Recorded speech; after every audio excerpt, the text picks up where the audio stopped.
c'est que nous avons une âme. Ça l'ennuie, ça. Ça l'ennuie beaucoup, et ça l'ennuie tellement que ça fait des milliers, des milliers, des milliers d'années qu'il fait tout pour que nous n'acceptions pas la parole, nous n'acceptions pas le message de la parole. Pensez bien que, vous savez, le diable, il ne se met pas en 3 morceaux, il se met en 4 morceaux, comme on dit, hein, pour tout faire. Donc, quand il a vu que le corps d'Adam était sans péché, donc qu'est-ce qu'il fait? Ben, il va le faire tomber. Car Satan savait que pour faire tomber Adam, il fallait que son corps tombe.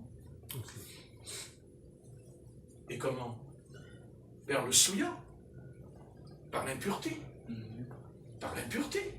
Le souiller.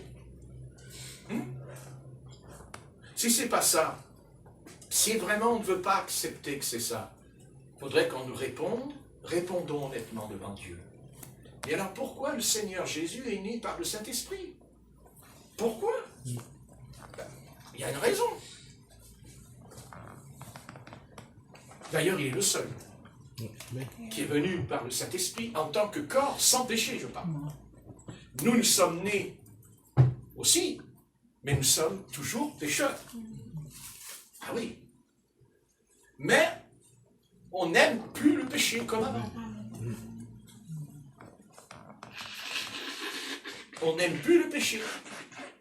Parce que nous avons toujours un corps de péché. Ce corps que tu as, il est pécheur. Ce corps, il est né pécheur. Parce que je suis né de la femme et de l'homme. Parce que mon père qui est là était un pécheur. Donc je suis né pécheur. Mais Christ est venu. Et quand il est crucifié sur la croix, il va nous faire naître de nouveau. Et comment je suis né de nouveau? En disant, on l'a lu, Jacques il dit, par les œuvres? Non, par la foi. C'est pas par les œuvres. Mais on ne peut pas dire non plus, j'ai la foi, je n'ai pas les œuvres. Non, j'ai les deux. J'ai la foi et je suis sauvé. Gloire à Dieu. J'ai la foi, je suis sauvé. J'ai la foi, je suis sauvé. Non? Amen. Oui, mais si je suis sauvé, est-ce que je vais avoir un comportement de quelqu'un qui est perdu? Non. Si je suis sauvé, je vais me comporter comme les païens? Je vais me comporter comme les inconvertis si je suis sauvé? Si je suis sauvé et que je continue à vivre dans mon péché, moi je te le dis, je suis désolé, ça me fait de la peine, mais je dois te dire la vérité ce soir. Tu es perdu. Mais non, je ne suis pas perdu. Non, tu es perdu. Mais non, si tu es perdu. Parce que tu pêches avec ton corps. Et que Paul a dit, s'il dit Paul, je tiens mon corps. Je tiens mon corps. Ça veut dire qu'il était tenté. Il n'aurait pas dit ça s'il n'était pas tenté. Pourquoi il dit ça, l'apôtre Paul? Ou alors, je ne sais pas, il est malade. Parce que Paul était tenté. Et encore, il dit, j'ai un don. Il dit. Mais il était tenté. Il avait le don du célibat, mais en même temps, il était tenté quand même. Donc, il savait que Dieu, puisqu'il dira, tout le monde n'a pas le don que j'ai. Car que celui qui brûle, qu'il se marie pour éviter l'impudicité dans l'église, mais à un moment donné, il dit, mais moi j'ai un don. Mais malgré qu'il a un don, il dit quand même, je tiens mon corps durement assujetti. Parce que son corps, qu'est-ce qu'il faisait son corps? Il se révoltait contre lui. Son moi, on va dire, le moi, il se heurtait contre l'homme nouveau. Le vieil homme et l'homme nouveau. Se heurtait dans sa chair, dans la chair. Il y a un combat dans la chair. Et Satan, il venait. Vous comprenez? D'ailleurs, il le dit. Un ange de Satan me souffle dans l'oreille. Il y en a qui ont dit il était malade. Moi, je me demande si c'est pas plutôt la tentation qui soufflait dans son oreille. Vous comprenez? Ben oui. Bien sûr, là, c'est plus la chair qui souffle. C'est Satan qui soufflait dans son oreille. C'est Satan lui-même qui parlait dans son oreille. Ça va être terrible, ça va être terrible, ça va être horrible. Non, mais vous savez, ça va être horrible. Satan qui disait à l'apôtre Paul dans son oreille. C'est-à-dire qu'il entendait le souffle de Satan dans son oreille. Moi, c'est m'arrivé une fois. Ah oui, ça m'est arrivé. J'ai connu ça. Une fois, attention. Mais je l'ai connu. J'étais assis sur le canapé, et à ce coup, il y a Satan qui est venu. Et ça faisait les ailes. Quand là, elle a comme ça, elle fait sur mon oreille, comme je ne peux pas vous expliquer, c'est comme un oiseau qui, comme ça fait, comme ça faisait. Et elle frôlait mon oreille. Ah ouais? Ah oui. C'est Satan parce qu'il est venu. Satan ou un démon, mais je ne peux pas vous l'expliquer, c'est comme un oiseau qui vole, qui passe, mais il a passé à côté là, de l'oreille. Ça, j'en suis sûr dans la pièce. J'en suis sûr. Et alors après, d'ailleurs, il y a eu un combat après. Mais grâce à Dieu, ne vous inquiétez pas, je suis resté fidèle. Mais en attendant, ça a soufflé. Hein. Ouais. Ah, ça a soufflé. Hein. Ah, ouais. Et ça existe. Ça existe. Un ange de Satan me souffle dans l'oreille. Moi, je pourrais dire aussi que cet ange à Satan, ça peut aussi être mon vieil homme. Mon vieil homme. Hein? Parce que le vieil homme, il est toujours là. Il est en moi. Hein. Il existe. Hein. Il n'est pas mort. Hein. Il est là. Il est dedans. Il est dedans. Mais grâce à Dieu, il y a le nouveau. Amen. Merci Seigneur. Le nouveau, le nouvel homme.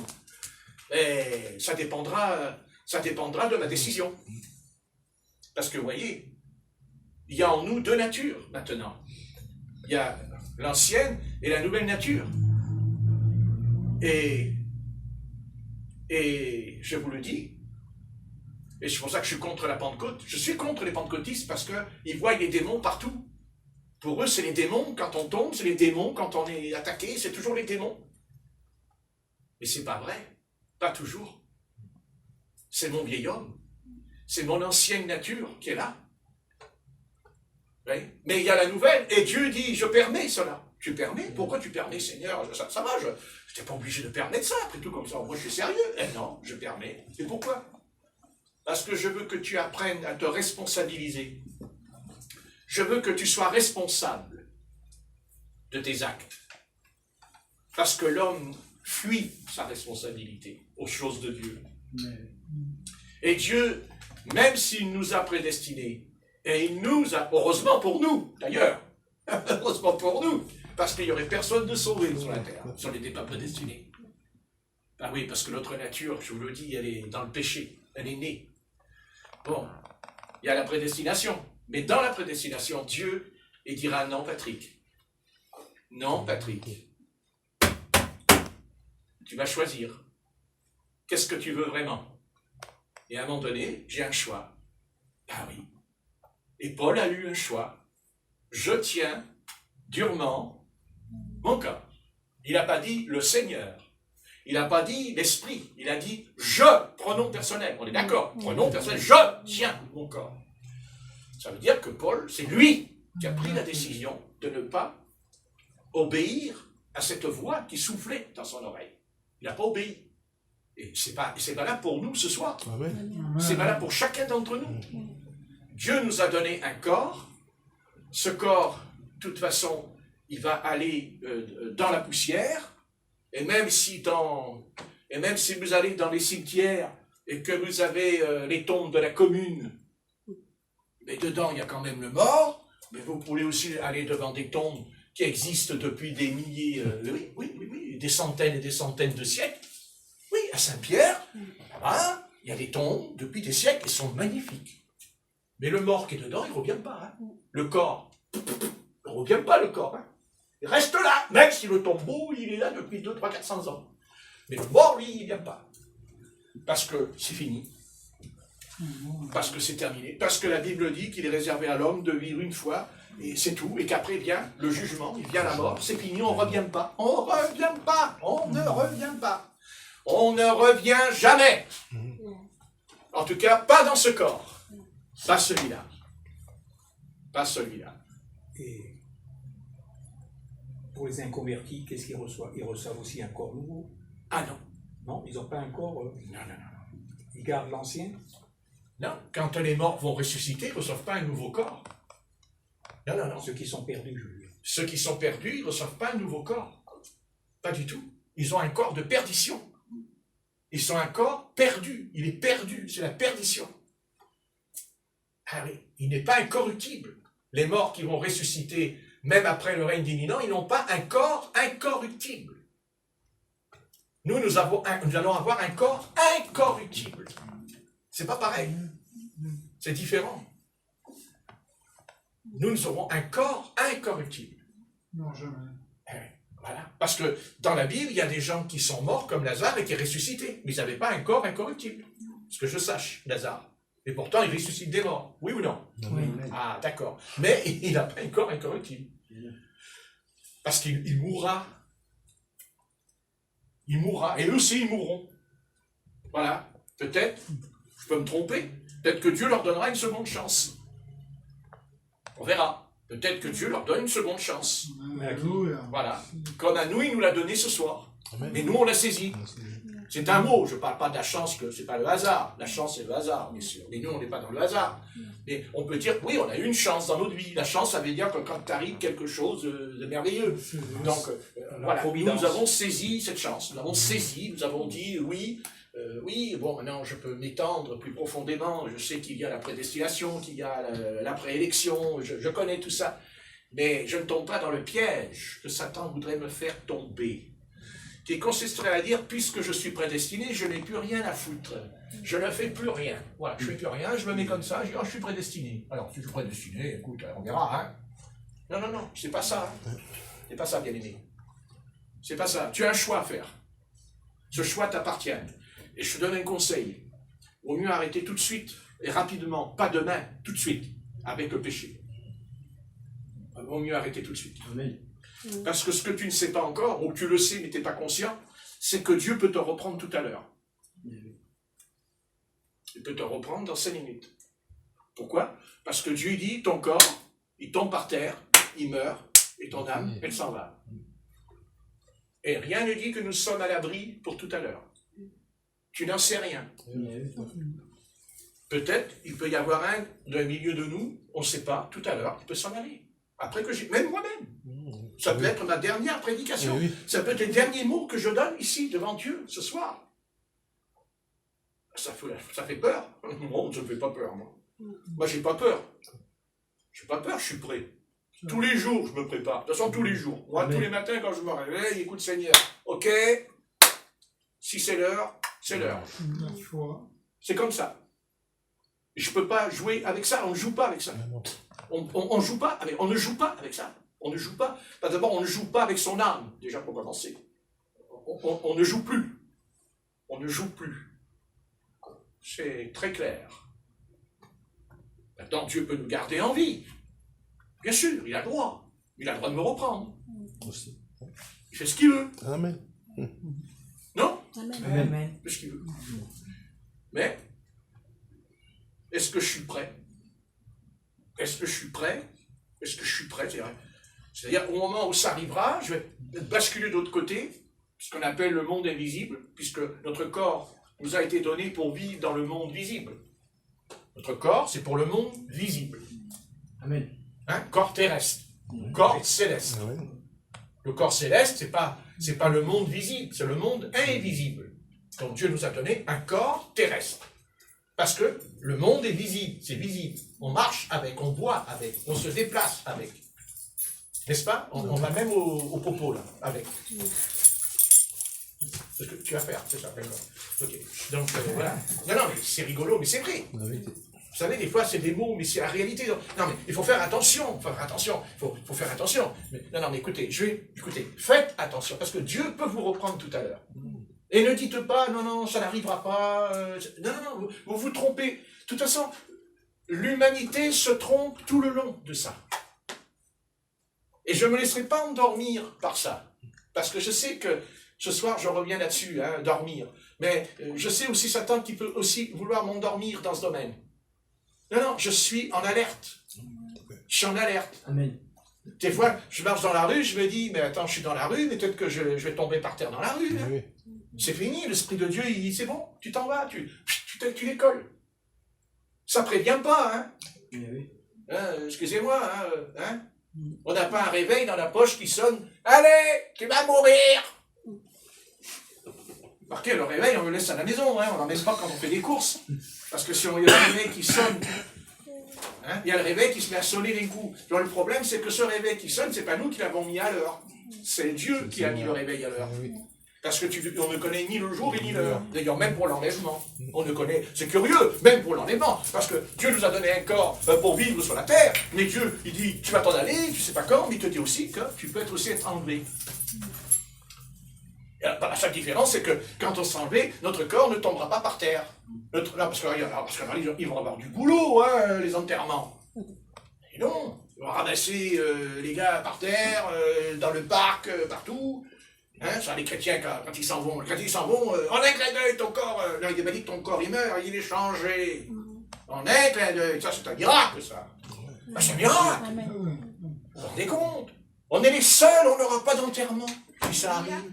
Il n'y a pas d'enterrement.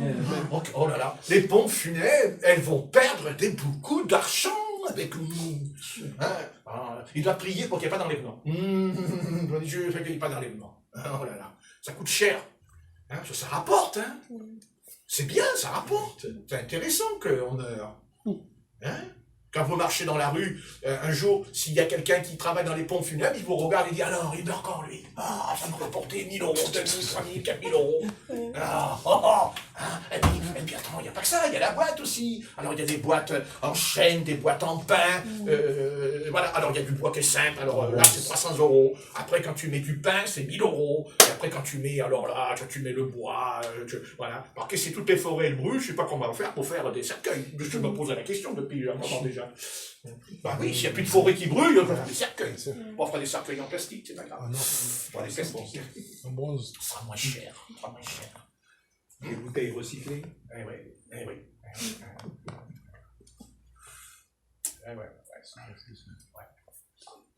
Ce sont les deux choses qui préoccupent mon esprit depuis pas mal de temps. Soit je vais m'en aller d'un coup, il y aura un enterrement, évidemment. Hein. Alors attention, on rigole pas, là. Là, vous chantez comme tout à l'heure. Hein. Ça va aller. Hein. Parce que s'il y en a un qui pleure, moi je sors du caveau. Hein. Tu t'arrêtes.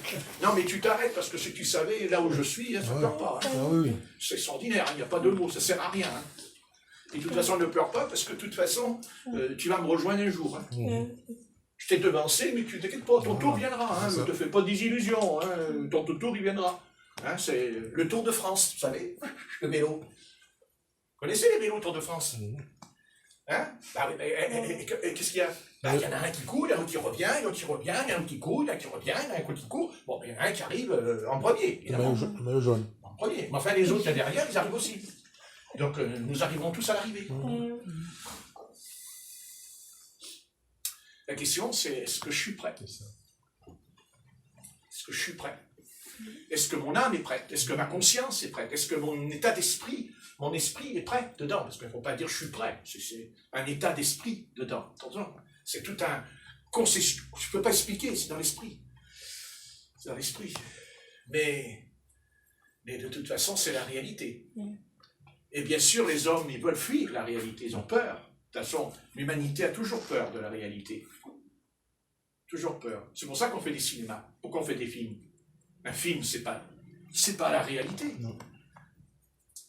C'est pas la réalité, un film. Et il faut reconnaître que notre vie est souvent un film. Mais ce film, bien, il a été coupé en deux un jour. Parce qu'il est apparu dans le film. Ça. Parce que notre vie, c'est un film. Quand on mourra, quand on partira, vous verrez... Il y aura un écran. Il y a un écran. Ah oui. Il y a un écran. Et sur l'écran, toute votre vie va défiler. Tout. Même ce que vous avez dit. Même ce que vous avez dit. Donc, au début du film, ça s'appellera « Je suis perdu ». La bobine. Quand il y a un film, il y a un titre. Oui. Je suis perdu.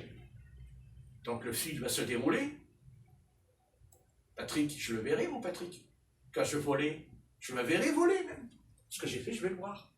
La condamnation, ça sur moi dans le film. Et à un moment donné, à 17 ans et demi, il y aura marqué « Il est sauvé ». Ah bon? Ça c'est bizarre. Comment? Il y a un marquis, il est perdu. Ben oui, il est sauvé.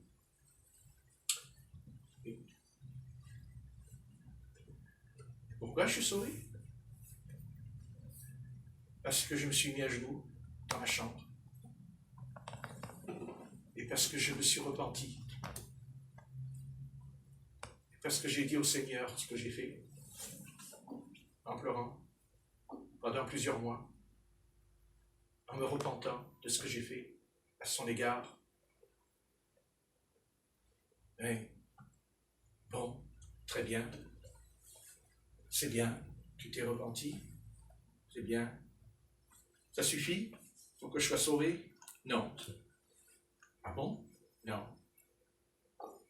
Non. Et non. Il faut le sang de l'agneau, le sang de Jésus de Nazareth. Amen. Le sang, le précieux sang de Jésus, dit l'apôtre Pierre. Le précieux sang. Ah, tiens, le sang de Jésus. Ah ouais. Intéressant ça, le sang de Jésus. Ouais. Est-ce qu'on en connaît toute sa valeur? Est-ce qu'on en connaît le prix? Bon, pour en connaître le prix, il faut lire Hébreux 6, Hébreux 10.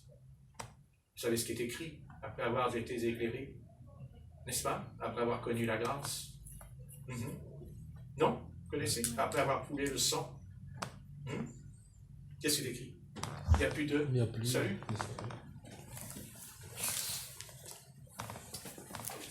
Le sang de Jésus. Le sang de Jésus-Christ. Le sang de Jésus. Ah, heureusement qu'il est là. Le sang de Jésus. Hein? Amen. Parce que s'il n'y avait que la repentance pour nous sauver, à ce moment-là, tout le monde se repentirait, vous savez. Et c'est pas aussi simple. C'est pas parce que j'ai pleuré sur mon péché que je suis sauvé pour autant. Parce que les larmes, ça sauve pas. Hein? Pas du tout. Non, non. C'est parce qu'il y a le sang qui est sorti d'un homme. D'un homme sans péché, d'ailleurs. D'un homme sans péché. Il est sorti de son âme. De son âme. Son âme à Jésus, elle est sans péché. Comment aurait-il pu sauver nos âmes si son âme était dans le péché? Je me pose la question. Donc le Seigneur nous a sauvés parce que le sang de Jésus nous a lavés de tout péché, pas un péché, de tout péché, de toute iniquité, dit l'Écriture. Nous a purifiés dans l'Épître aux Romains et dans l'Apocalypse. Jésus nous a lavés par son sang. C'est sûr. Ah, les païens ils vont vous dire, mais ah bon, tu mets du sang sur toi? T'as une bassine de sang? Tu t'ouvres les veines, tu fais couler du sang dans le verre, puis après tu t'en mets sur toi pour te purifier. Non. Non, c'est ça, les sectes de Satan qui font ça. Et qui font même des pactes d'alliance avec le sang.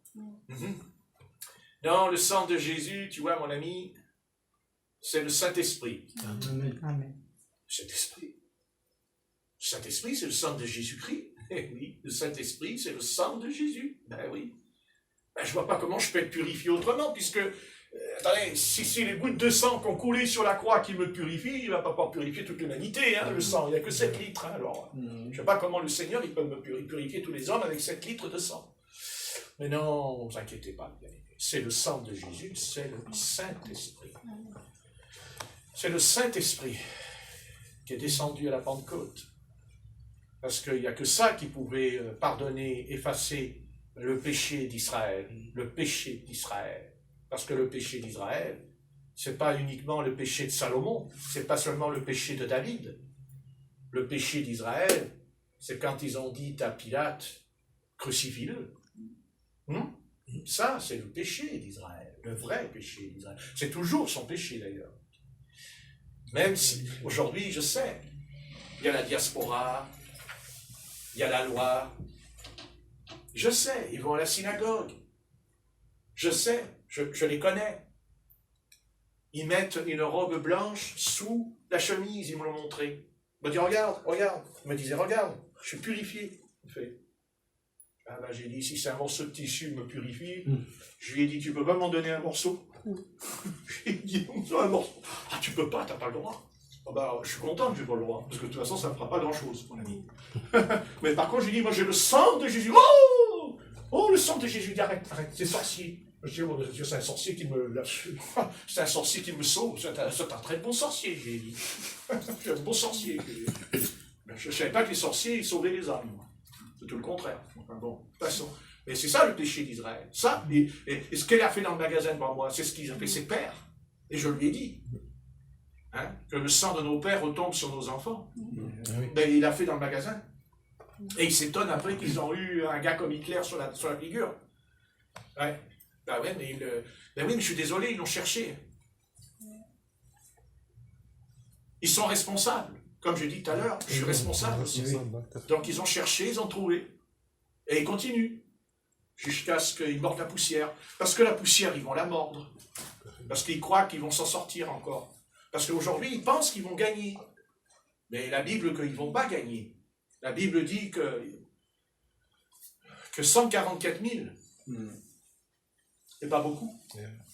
Bah oui, parce que ce qui est écrit, 144 000. Donc on ne sait pas ce qui va se passer pour eux. Mais de rejeter Jésus-Christ, ça a des conséquences. Et quand on voit le peuple d'Israël, dans quel état il est, lui, le peuple choisi de l'Éternel, le peuple mis à part par l'Éternel, le peuple qui a vu la gloire de l'Éternel, le peuple a vu la gloire sur le mont du Sinaï. Je ne sais pas comment vous expliquer, ils ont vu la colonne de feu devant eux, de leurs yeux, ils la voyaient. Ils ont rejeté le Seigneur, qui était la colonne de feu, qui était la nuée. C'est lui, Jésus-Christ, qui était là devant eux, en forme. Et simplement, c'est la forme. C'est un peu comme la divinité. Hein, il y a 3 personnes dans la divinité. Mais la divinité, pour moi, c'est comme la chenille. Eh oui. La chenille, elle change de forme. Mais ce n'est pas une autre personne. C'est toujours la même chenille. Mais à un moment donné, elle est terrestre. Et un jour, elle devient aérienne. C'est-à-dire, elle vole. Voilà. Eh bien, c'est ce qu'est Dieu. Il a changé de forme. Voilà. Il a changé de forme. Comme la chenille. Il est Père, Fils, Esprit, en changeant de forme. Mais pas qu'il y a 3 personnes. C'est pas vrai. C'est faux, ça aussi. C'est très faux. C'est même grave, même. Parce que la chenille, elle change. Elle a un corps terrestre, puisqu'elle rentre sur la terre. Mais après, elle devient papillon. Oui, mais comment ça se fait qu'elle changeait d'un coup? C'est pas une évolution, elle n'a pas évolué. C'est ce que voulaient nous faire croire les évolutionnistes. Ils disent, on a évolué. Non, non, la chenille, elle n'évolue pas. Elle passe du terrestre au céleste. Oui, la chenille. Non. Voilà. D'ailleurs, il préférait rester chenille. Parce qu'une fois qu'il est papillon, il vit qu'un jour. Intéressant, ça. Hein? Alors, qu'est-ce que vous voulez faire? Vous voulez devenir chenille ou papillon? Hein? Ah, toi, t'es pas bête, toi. C'est pas mal. Hein? Bon, mais on va devenir papillon, puisque nous allons nous envoler. Voilà, d'un coup, comme la chenille, hop, on va devenir un papillon. Ben oui, c'est une image, mais c'est vrai. Vous n'êtes pas d'accord? Amen. Amen. Ça ne change rien, moi je suis d'accord. Allez, on va prier par rapport à la Sainte-Seine. Seigneur notre Père, nous te rendons grâce. Nous te bénissons parce que c'est vrai que la mort nous fait peur. Car dire qu'on n'a pas peur, c'est quand même une demi-vérité. Mais en même temps, tu nous parles pour nous rassurer. Et ton assurance, nous ne la trouverons pas dans un homme, ni pas plus dans un prédicateur ou dans un pasteur. L'assurance, nous l'avons en lisant la Bible.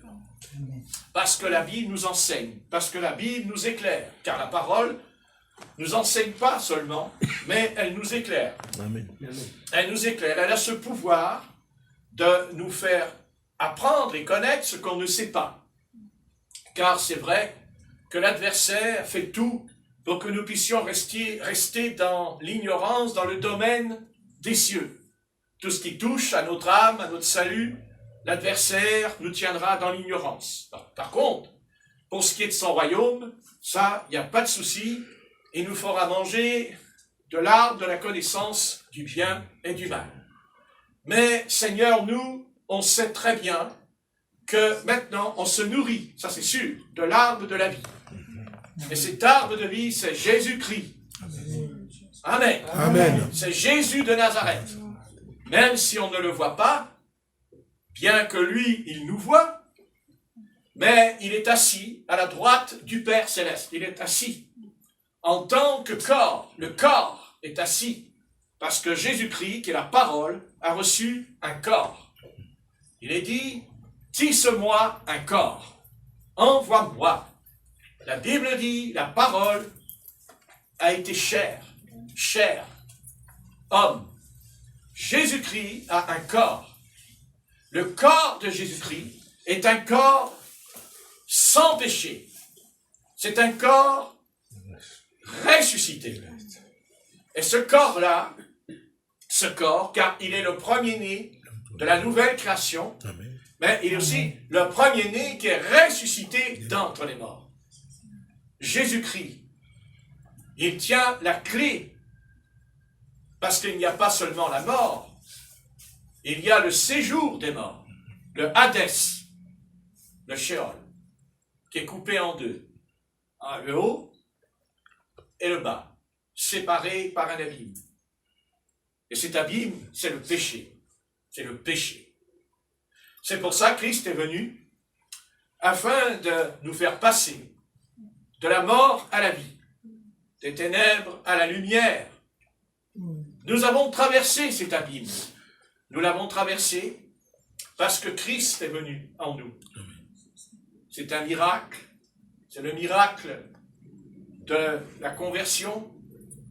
Mais c'est vrai que, Seigneur, nous ne pouvons pas non plus, bien que nous sommes responsables, et nous sommes responsables, puisque tu as placé Simon-Pierre devant sa responsabilité. Quand cette femme lui a dit, toi aussi, tu étais avec Jésus de Nazareth, il a dit non, à 3 reprises. Donc il était responsable, il savait très bien ce qu'il faisait. Mais en même temps, il y a autre chose.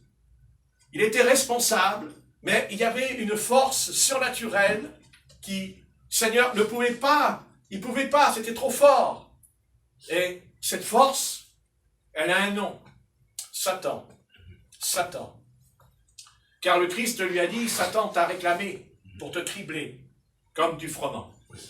Mais j'ai prié pour toi, afin que ta foi ne défaille point. J'ai prié pour toi. Seigneur, nous savons que tu pries pour nous là-haut, dans les cieux, que tu intercèdes, car tu n'as pas perdu ton ministère de souverain sacrificateur. Car c'est ce que dit l'Épître aux Hébreux, tu es souverain sacrificateur. Et tu es rentré dans le temple et tu as déchiré le voile, parce que, qu'en déchirant le voile, tu as permis que nous puissions entrer dans le lieu très saint. Et nous sommes dans le lieu très saint. Nous le sommes par la foi en Jésus-Christ, car tout ce que nous sommes, ce que nous pouvons dire de toi, ô grand Sauveur, de toute façon, c'est parce que nous sommes en Jésus-Christ. Parce que c'est Jésus-Christ qui est en nous. Et nous savons qu'il est en nous, parce qu'il nous a donné quelque chose que nous n'avions pas autrefois.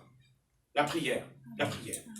Pas seulement la prière récitée par cœur, appris au catéchisme ou dans une école biblique. Non, la prière de la foi. Amen. La prière de la foi par inspiration d'en haut, où quand nous prions, nous sentons une inspiration, quelque chose en nous qui nous donne les mots et les phrases qui coulent comme une rivière. Alors ce soir, nous te remercions de tout notre âme. Mais en même temps, nous te prions que nous ne puissions pas jouer avec le corps, car ce corps ne nous appartient pas. Amen. Tu nous l'as prêté pour que notre âme puisse vivre sur la terre. Et notre âme qui est venue sur la terre avait besoin de ce corps. Mais malheureusement, nous avons reçu un corps de péché, un corps corruptible. Mais grâce soit rendue à Dieu par Jésus-Christ. Nous allons recevoir un nouveau corps, un corps incorruptible, un corps céleste. Pour l'instant, nous avons reçu un corps spirituel. En nous, il y a le corps spirituel. Quand on prie, on est spirituel. Quand on rejette le péché, on est spirituel. Autrement, on est charnel. C'est clair. La chair et l'esprit sont inimitiés l'un contre l'autre. Ils ne peuvent pas être d'accord, et ils ne seront jamais d'accord. Pas plus que les ténèbres sont d'accord avec la lumière. Pas plus que la lumière serait d'accord avec les ténèbres. Pas plus que la mort est en accord avec la vie. Seigneur Jésus-Christ, nous te remercions et nous te louons, et nous te rendons grâce et nous te bénissons. Et accorde-nous de recevoir l'esprit que tu as reçu dans le cimetière, au sujet de Lazare. Car si nous voulons connaître l'état de ton esprit quand tu pries, je pense que c'est là, quand tu as prié pour Lazare. Oui, c'est là que Jésus a révélé qui était vraiment cet homme. Car il a pleuré. Il a pleuré. Il a levé les yeux vers le haut, il a pleuré, mais il a dit cette phrase. Père, je sais que tu m'exauces toujours. Alléluia. Alléluia. Lazare, sort. Et Lazare est sorti. Amen. C'est un mystère. Mais en tout cas, c'est un mystère. Mais c'est sûr que dans le Hadès, dans le séjour des morts, c'est sûr que Lazare a entendu la voix de Jésus-Christ. Mais Jésus-Christ n'était pas dans le ciel. Il était sur la terre quand il a entendu. Alors, il a dit, mais c'est le Seigneur qui m'appelle. Il m'a dit de sortir. Je sors. Et si le Seigneur me dit, convertis-toi, je me convertis. Amen. Si le Seigneur m'a dit, repens-toi, je me repens. Amen. C'est la voix du Seigneur. C'est la voix, comme dit Ésaïe. Il a entendu la voix dans le temple. Alléluia. Alléluia. Gloire à Dieu. Gloire à Dieu. Et nous voulons écouter la voix comme elle a retenti dans le Jourdain. Voici mon fils bien-aimé, en qui j'ai mis toute mon affection. Elle a retenti sur la montagne de la transfiguration. Celui-ci est mon fils. Écoutez-le. Alléluia. Alléluia. Gloire à Jésus. Gloire à Jésus. Tu dis, j'entends pas la voix de Jésus. Mais si tu entends la voix de Jésus quand tu lis l'Évangile, tu entends la voix de Jésus quand tu lis la Bible. Car quand tu lis la Bible, c'est la voix de Jésus-Christ qui te parle. Amen. C'est les mots de Jésus-Christ, c'est lui qui a parlé. Mais cette voix peut encore parler. C'est-à-dire comment? Le Saint-Esprit qui parle quand tu lis la Bible. Le Saint-Esprit. Alléluia. Alléluia. Mais si tu rejettes la Bible, si tu ne lis pas la Bible, tu as rejeté le Saint-Esprit. Si tu as rejeté le Saint-Esprit, tu as rejeté Jésus-Christ. Jésus-Christ a tendu les mains à Israël. Il a tout fait pour sauver Israël. Il a tendu les mains à Israël. Il a tout fait pour sauver Israël. Il a guéri les malades. Il a chassé les démons. Il a ressuscité les morts. Il a tout fait. Mais ils ont dit non. Ce soir, toi qui écoutes ce que je suis en train de te dire, je ne suis pas Jésus-Christ, mais je suis son disciple. Et tout disciple accompli sera comme son maître. Ce soir, tu as entendu, et tu as déjà entendu. Mais au fond de toi, tu résistes encore, parce que tu hésites. Mais n'hésite pas, parce que la mort n'attend pas. Elle frappe quand elle veut, et où elle veut. Tu n'es pas à l'abri. Sache que le paysan, quand il coupe l'herbe, il passe la faux. Et crois-moi, ami, quand la faux passe, alors le blé tombe en 1 seconde. Ainsi sera ton départ, en 1 seconde. Mais sache une chose, si tu as accepté Christ comme ton sauveur, si tu t'es converti à Christ, et si tu as obéi à sa voix, alors oui, tu partiras, mais tu rentreras dans le ciel. Alléluia. Alléluia. Non pas dans 1 an, non pas dans 20 ans, mais à l'instant même. Alléluia. Car il dit aux brigands sur la croix. Alléluia. Aujourd'hui même, tu seras dans le paradis. Alléluia. Ou cette heure même, qu'importe, tu seras dans le paradis. Gloire à son nom. Gloire à son nom. Gloire à son nom. Il était condamné parce que c'était un voleur et un brigand et un criminel. Mais il a entendu la parole de Jésus. Et quelle plus belle parole qu'un homme a pu entendre sur la terre. Dieu a donné des paroles. Dieu a parlé. Dieu a dit plein de choses dans la Bible. Mais une chose qui est extraordinaire, que Jésus a dit dans sa vie. Tu seras avec moi dans le paradis. Amen. Alléluia. Alléluia. Gloire à ton nom. N'est-ce pas ce que nous voulons entendre? N'est-ce pas ce que nous voulons entendre au fond de notre âme? Entendre la voix de Jésus qui nous dit, ne crains pas, n'aie pas peur, je suis le bon berger. Alléluia. Alléluia. Et que quand tu quitteras ce monde, tu n'as rien à craindre. Tu ne seras pas dans le paradis dans 1 heure, ni dans 1 jour. Tu seras dans le paradis tout de suite. Pourquoi? Parce que tu es assis dans les lieux célestes en Jésus-Christ maintenant. Amen. Amen. Est-ce que tu es assis dans les lieux célestes ce soir en Jésus-Christ? Voilà, oh Dieu. Nous ne sommes pas encore dans le paradis, mais nous en goûtons déjà. Amen. Nous goûtons quelque chose du paradis. Nous avons la paix du Seigneur. Alléluia. Nous avons la paix de Jésus de Nazareth. Amen. Et pour confirmer cela, le Seigneur nous a donné un don, le parler en langue. Amen. Amen. Et nous a donné le don des langues. Alléluia. Alléluia. Gloire à son nom. Gloire à son nom. L'apôtre Paul dira que le parler en langue n'est pas un signe pour les croyants, mais pour les païens dans Corinthiens. C'est un signe. Jésus-Christ a envoyé le signe.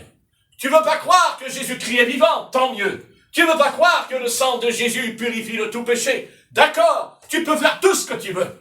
Mais le jour où tu rentres dans une église et que tu entends des saints qui parlent en d'autres langues, alors tu dois lire Acte 2, alléluia, et tu verras ce qui est écrit, ils parlèrent en langue. Le Saint-Esprit est descendu, ils parlèrent en langue. Amen. Amen. Gloire à son nom. Gloire à son nom.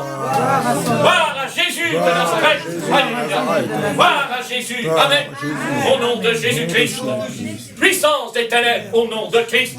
Puissance des ténèbres. Puis la puissance des ténèbres de Satan. La puissance de satanique et diabolique qui est dans l'univers. Je sais, Satan. Je connais aussi tes actes. Mais je connais le Christ. Il est plus fort que toi. Amen. Il t'a vaincu non seulement sur la croix, mais il t'a vaincu parce qu'il a vaincu la mort et le tombeau. Alléluia. Alléluia. Gloire à son nom. Il a vaincu la mort, mais il a vaincu surtout le péché. Parce que le salaire du péché, c'est la mort. Jésus-Christ, Fils de Dieu. Nous sommes nés pécheurs, nous sommes nés dans le péché. Et nous savons que nous nous sommes convertis à Christ, mais nous ne pouvons pas dire que nous avons été parfaits comme le Christ sur la terre depuis que nous connaissons le Seigneur. Nous avons commis des erreurs et des péchés contre lui. Même chaque fois, Seigneur, tu nous as ramenés à la raison. Tu nous as conduits à la stabilité, à l'équilibre, parce que tu nous as fait bien comprendre que les deux ne peuvent pas se marier ensemble. Non, non, non, non, non, non, c'est pas possible. Le péché ne se marie pas avec la sainteté. La sainteté ne se marie pas avec le péché. La lumière ne se marie pas avec la lumière et les ténèbres ensemble. C'est l'un ou l'autre. Christ ou Béliard. Oui ou non? Amen. Alors, sortez du milieu d'elle, mon peuple. Amen. Amen. Sortez. Amen. Et quand Christ nous appelle à la repentance, il nous appelle à sortir. Car nous étions dans les antres du péché, dans la maison des ténèbres. Nous étions dans la demeure de l'enfer et des puissances sataniques. C'est ce que nous voyons aujourd'hui. Vous dites que l'enfer n'existe pas. Alors pourquoi commettez-vous des actes aussi infâmes, homme avec homme, femme avec femme, commettant des actes odieux, réprimés par l'Éternel tout au long de l'Écriture sainte, mais vous continuez dans ce chemin, vous êtes complètement malade et vous avez besoin de Jésus, parce que Jésus, c'est pas seulement un prophète, c'est pas seulement un guérisseur, c'est quelqu'un qui sauve ton âme. Amen. La Christ est venu pour sauver mon âme.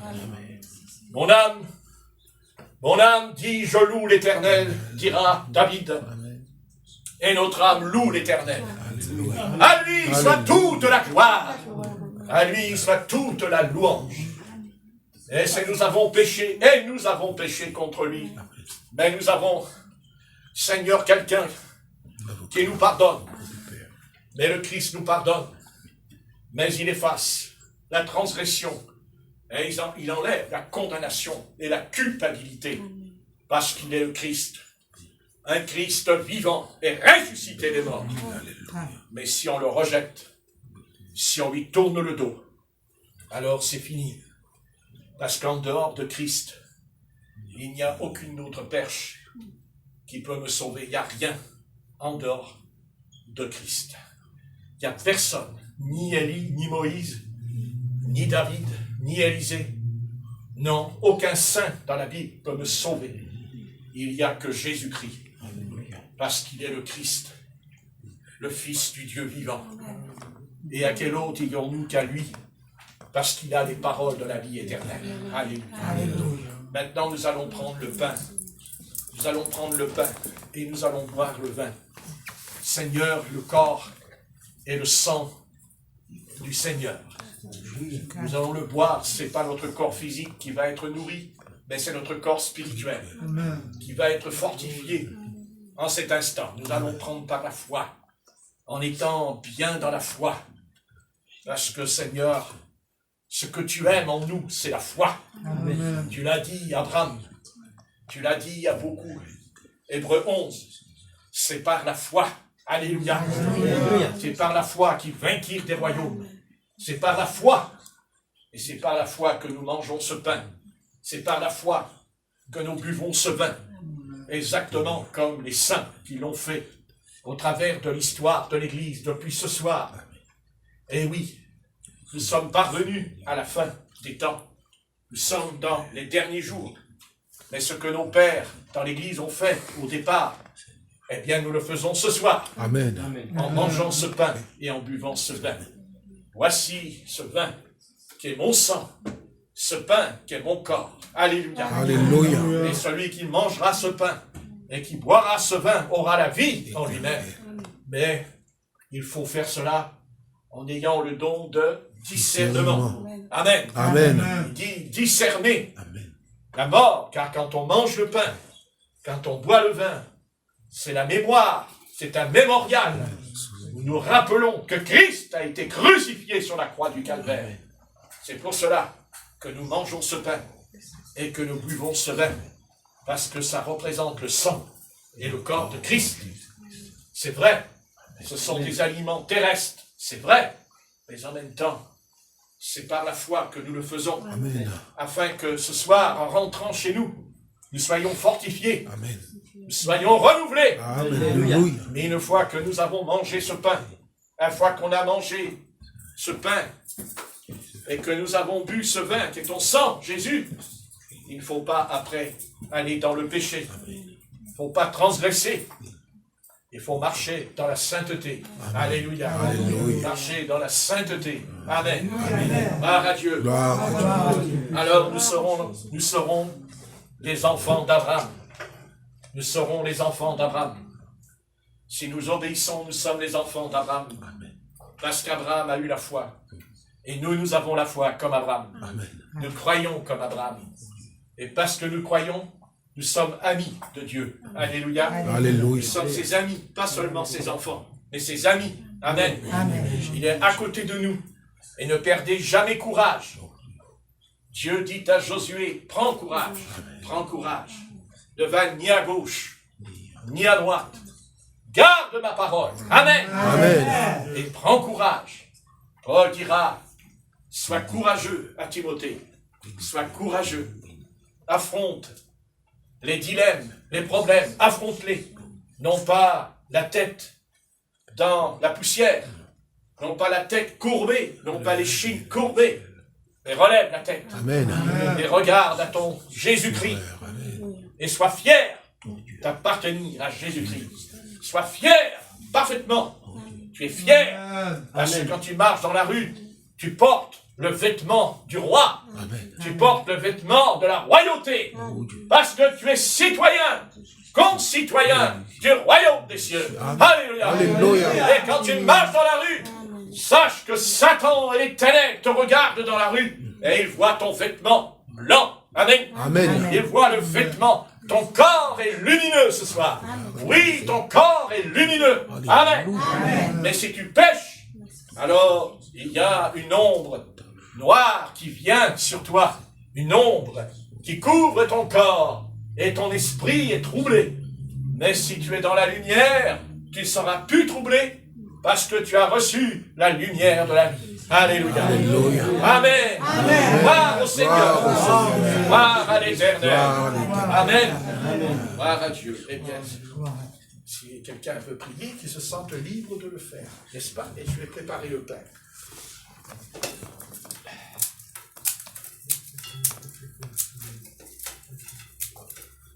Seigneur, je te rends grâce.